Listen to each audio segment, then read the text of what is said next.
বন্ধুরা, আমি আছি যশোর জেলার সবচেয়ে বড় পশুর হাট বাগাচড়া 7 মাইল।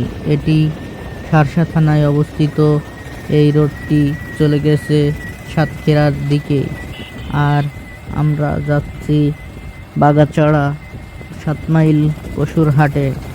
এই পশুর হাটটি যেমন সুন্দর তেমন এর নাম ডাক রয়েছে।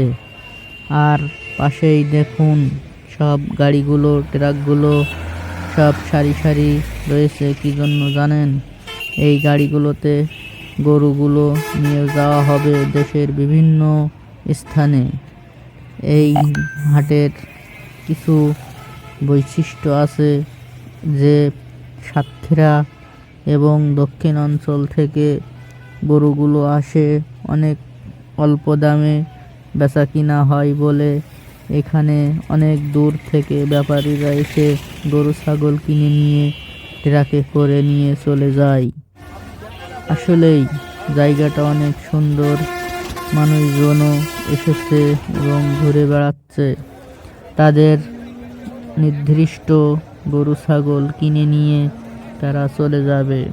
এবং এই অঞ্চলের চাষিরা তারা তাদের খামারের গরুগুলো নিয়ে এই হাটে আসে এবং নির্দিষ্ট দামে বিক্রি করে তারা বাড়িতে চলে যায়। এই হাটটির অনেক নামডাক রয়েছে সারা দেশে। এই হাটটির অনেক পরিষ্কার পরিচ্ছন্ন করে রাখে হাট শেষ হওয়ার পরে। এই সপ্তাহে 2 দিন এই হাটটি বসে, শনিবার ও মঙ্গলবার। এখান থেকে গরু ছাগল চলে যায় ঢাকায় বেশি অংশ। আর এটি হলো ছাগলের হাট। এই হাটে ছাগলগুলো বেচা কিনা হয়। পার্শ্ববর্তী এলাকার ছাগলগুলো কিনে নিয়ে এসে এই জায়গায় বিক্রয় করা হয়। আমার এই নতুন চ্যানেলটির সাথে থাকুন এবং সাবস্ক্রাইব করুন। আরও অনেক কিছু দেখতে পারবেন। ধন্যবাদ।